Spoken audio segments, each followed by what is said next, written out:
สบายดีพี่น้องปองป่ายสาวยูทูบนี่ก็เป็นภาพขี่เหงื่อหลังจากที่งาน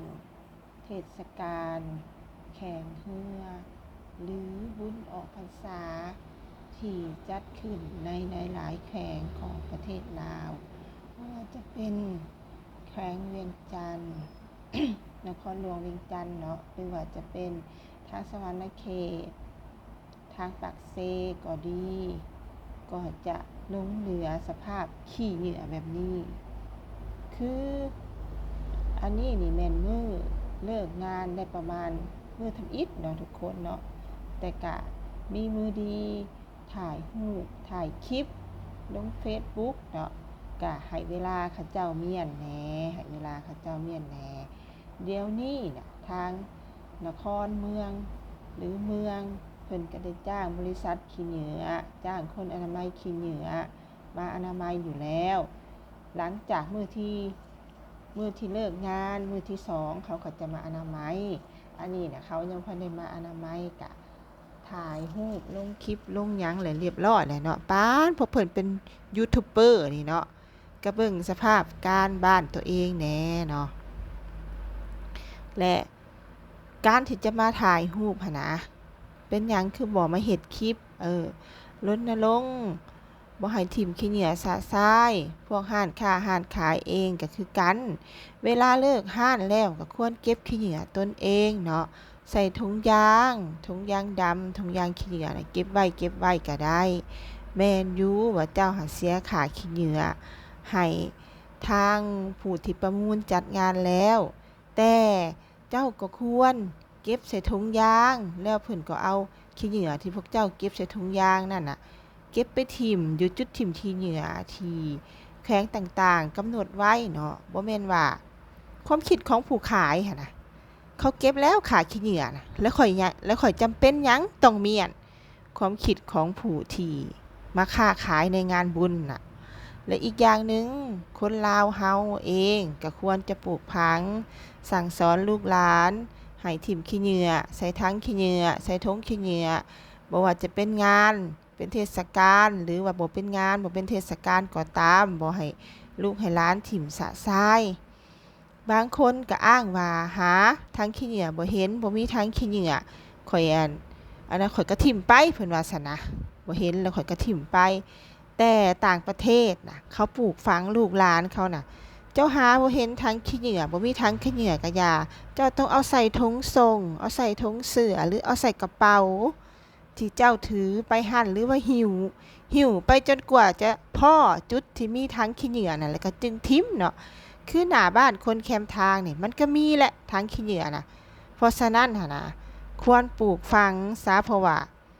สังคมคุมื้อนี้โลกคุมื้อนี่มันก็ก้าวหน้าไปเรื่อยๆถ้าแต่สิ่งเล็กๆน้อยๆนี่เฮาสิบอกสอนลูกหลานเฮาบ่ได้ให้พัฒนาไปคือประเทศอื่นๆที่เพิ่นพัฒนาหั่นน่ะก็ยังบ่ได้แล้วสิเว้าหยังง่ายๆกับการพัฒนาบ้านเมืองพัฒนาสังคมขนาดเรื่องของขี้เหงื่อยังมาปล่อยให้เป็นภาระของผู้ใดผู้หนึ่งหรือเป็นหน้าที่ของผู้ใดผู้หนึ่งอยู่ความจริงอันนี้มันช่วยเหลือกันได้เนาะนับตั้งแต่ผู้ที่ไปตั้งร้านขายเจ้าก็ควรเตรียมถังขี้เหงื่อไว้แล้วเจ้าก็บอกเขาว่าให้ถิ้มใส่นี่อยากถิ้มโลดและผู้ที่ไปเบิ่งงานต่างๆก็คือการให้ปลูกฝังไว้และไปต่างประเทศหรือไปประเทศอื่นเฮาก็บ่เฮ็ดแบบนี้หรือไปสถานที่ท่องเที่ยวอื่นๆที่เป็นสถานท่องเที่ยวธรรมชาติเฮาก็บ่เฮ็ดแบบนี้อีกนะเพราะมันเป็นจิตสำนึกของเฮาอยู่แล้วว่าห้ามถิ้มขี้เหงื่อทั่วทีปอันนี้แหละพาลูกพาเต้าถิ้มเนาะอันนี้น่ะพาลูกพาเต้าถิ้มทั่วทีปแต่แบบไปบ้านเมืองอื่นที่ว่า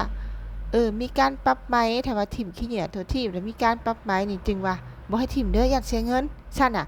ก็ยังเฮ็ดเนาะอันนี้บ้านตัวเองแท้ๆหั้นนะก็ควรจะคิดใหม่ทำใหม่อันนี้แหละที่มาของเป็นหยังประเทศลาวจึงพัฒนาช้ากว่าประเทศอื่นๆขนาดเว้าเรื่องการถิ้มขี้เหงื่อนี่นะ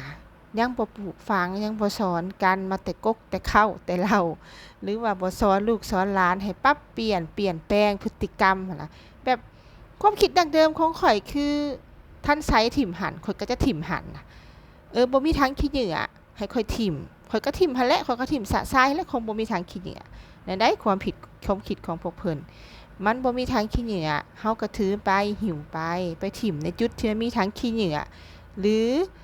ใกล้สิฮอดบ้านฮอดหยังเฮาก็ถิ่มแถวนั้นที่ว่ามีทางขี้เหงื่อหรือว่าบ่มีอะไรก็ไปถิ่มอยู่บ้านผู้บ้านไผก็มีเนาะในการเรื่องการถิ่มขี้เหงื่อตามบ้านต่างๆรถขี้เหงื่อเดี๋ยวนี้ก็อยากมาเอาซ่าเนาะรถขี้เหงื่อเดี๋ยวนี้ก็อยากมาเอาซ่าแต่ว่ามันมีบริษัทหนึ่งอยู่ถ้าหากว่าขี้เหงื่อของพวกท่านหาหลายหรือว่าคนในคุ้มหันหลายหลังเฮือนที่ว่าบ่มีรถขี้เหงื่อที่ว่าเป็นของ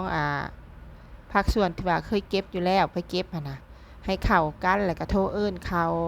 แล้วก็ให้เขาไปเก็บแล้วก็จ่ายส่วนของไผของมันน่ะก็ได้เนาะคุมื้อนี้มันมีบริษัทขี้เหงื่อหลายบริษัทอยู่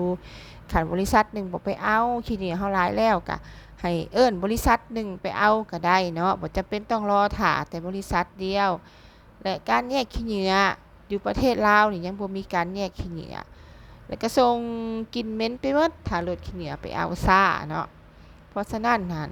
ทางประเทศลาวเฮานี่ควรมีการแยกขี้เหงื่อเปียกขี้เหงื่อที่ว่าเป็นอาหารน่ะเนาะก็ควรแยกไว้ต่างหากขี้เหงื่อที่เป็นพลาสติกเป็นถุงยางเป็นขวดแก้วขวดน้ำก็ควรแยกต่างหากเพราะว่ากวดน้ำที่เป็นยางหั่นน่ะมันสามารถเอาไปรีไซเคิลได้เฮาควรแยกไว้ต่างหาก